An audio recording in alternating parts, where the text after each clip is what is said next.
Today we're actually going to be unboxing my first ever parcel which I've received from someone via my YouTube channel. So I'm quite excited to get this open and see what I've been sent. And thank you very much to the very kind person that sent this. It's very much appreciated. I won't embarrass you by naming you, but you know who you are if you're watching, and this is a lovely gesture, so thank you very, very much. So we're getting this open. Not using any kind of cutting materials or anything of that nature, because that's just silly. Ow! I can see why people use a cutting thing now, because when that tape goes thin like that, it really really gets you. The dog's coming in to have a look as well. What are you doing, Douglas? He's a good boy. Stay there. I think we're breaking the back of it.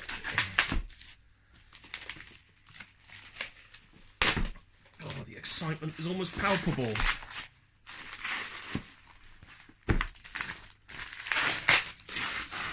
Oh, look at that. There we go. It's rather nicely packed. Oh, yes. Brilliant. Here we go. We have got a selection of Haynes manuals. And some of these are going to come in very useful for a number of friends that I have that own vehicles using the subjects of these. So the first one, we have got this rather nice Austin Rover Maestro Montego diesel engine Haynes manual. Now, if anybody knows anything about the diesel engine, it's known as the Perkins Prima, and it is based on the O series. So it's based on the O series block. The cylinder head is obviously a bit different for various obvious reasons, because it's a diesel. Much higher compression, but a lot of the actual engine itself is, as you can see, certainly from this picture, is very like the O series on which it's based. So the dimensions are broadly similar. The internals, the pistons are different. I think the crankshaft is probably different as well. But I have heard stories of people actually rebuilding, certainly back in the day, Rover 820 turbos, which used the M16 turbo block, turbo engine rather, which was sort of like an O series block, very similar to the O series turbocharged unit in the Maestro and Montego. Actually rebuilding those using pistons out of the diesel, and also piston rings out of the diesel, because obviously the pistons are designed to handle quite high compression ratings. It was an unbelievably popular engine for the day, and very economical for the time as well. It had, quite unusually for the day, direct injection, and they were characteristically quite noisy. So they were quite a noisy engine because of that direct injection setup. A lot of contemporaries of the era had indirect injection, so you basically had a combustion chamber before the main combustion chamber where fuel was injected and it ignited in there before going into the main combustion chamber, or spread out to the main combustion chamber, I think.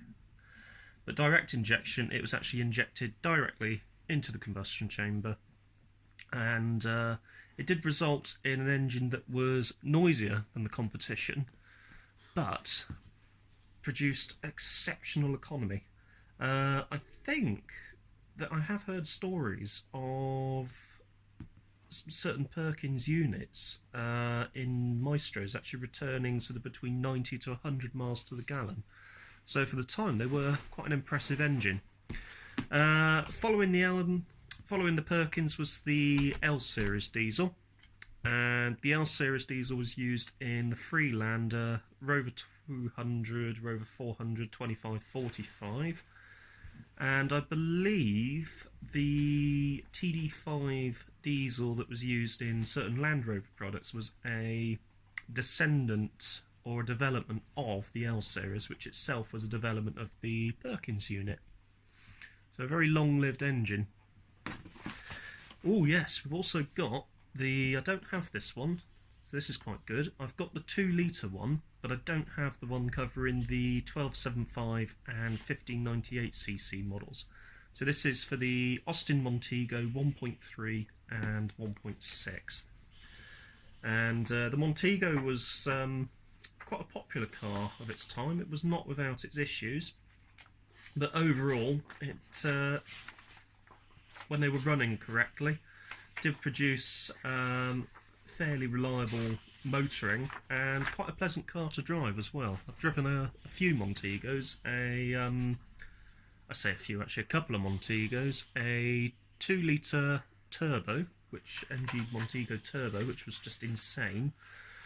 A lot of torque steer, but brutal acceleration, and also a standard 2 litre HLS carb, which was a very pleasant car to drive actually. It was nippy, fast enough certainly, and very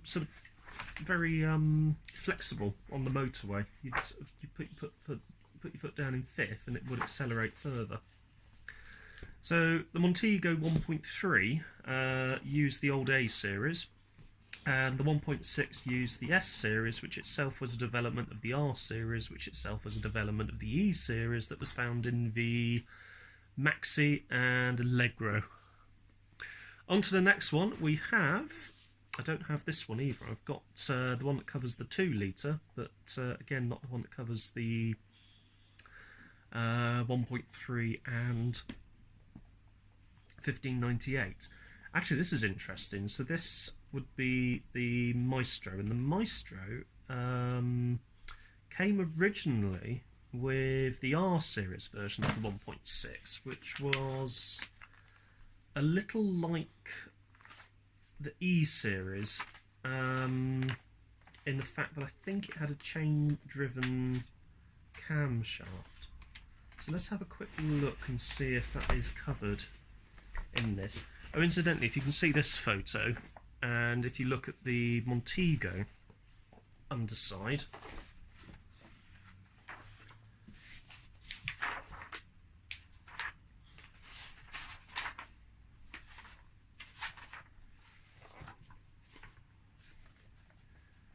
there we go. Both cars are broadly, underside-wise, identical. So the Montego and Maestro were sort of a clever bit of engineering, actually, from a practicality perspective. So you had I think the Maestro came first, followed by the Montego, and to make a car that was a class up, effectively all Austin Rover did was to extend the Montego at the back slightly, so you got this overhang at the back, but also they extended the front as well. So if you look at the front of the Maestro compared to the Montego's got a slightly more bulbous front. But apart from that, the cars are almost pretty much identical. The doors used are the same across both cars, so I'm led to believe. And obviously the underpinnings are identical as well, as are the range of options that are available. However, when the Montego came out, that would have been in 1984, so a year after the Maestro, they had ditched the S series and the R series, and the S series engine was actually ready to go. Oh yeah, here we go. So we do actually cover the R series in this one. As you can see here, cover the R series. Let's see if there's a supplement section. So we do have a supplement section. You find with Haynes manuals that when there has been a number of modifications during a car's production run, they add at the end this supplemental section, which covers a large number of the modifications that were carried out during the production run of that particular car model. And you can see that for Montego, we have quite a lot of modifications that were... sorry, for Maestro, rather. We have quite a lot of modifications that were carried out. So here we go. Yeah, the S-Series engine is covered in the supplemental information, which comes at the end of the brochure. Brochure comes at the end of the Haynes manual. And the final manual I've got, from one I was actually quite excited to get hold of, is this Citroen BX Haynes manual. The Citroen manual's always interesting because the manual, they're always really large, as you can see. That's quite a big manual. And they also tend to cover a lot of items within a lot of areas within the relevant Citroen into quite a lot of detail. Now, if I remember rightly, the 1360 and 1580...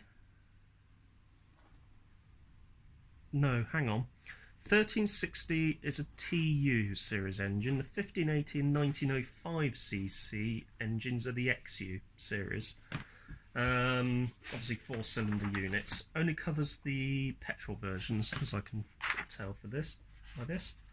So let's have a quick look at any sort of pictures that we have. Or engine information. See if there's any information on the engines themselves, which there will be. Yeah, so here we go.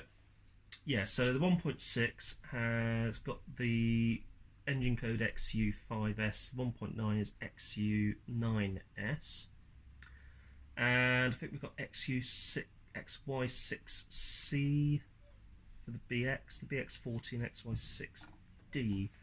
I thought they were a TU series engine, I'm not sure. I think the TU came out a little later in the production run. So it's known as the 150 engine in the 1.4. Actually, yes, that makes sense because the older ones had that earlier 1.4. And if you look at this, this is interesting. The gearbox is actually underneath the engine, like a British Leyland unit. So that, yes, I remember now, that's actually the older 1.4 litre. If we see if there's a supplemental section. Yeah, here we go. Chapter 13 is full of supplements. So the supplemental revisions. I think they called this one the suitcase engine because it could lay sort of very flat within the engine bay. If we have a quick look. If we have a quick look. That's just my son there, he's asking for a drink. Yes, you can have a drink in a moment. Okay. We'll get you a drink in a second. I'm going to go back upstairs. Alright, I'll bring the drink up to you. Do you want juice? Yes, please. There we go.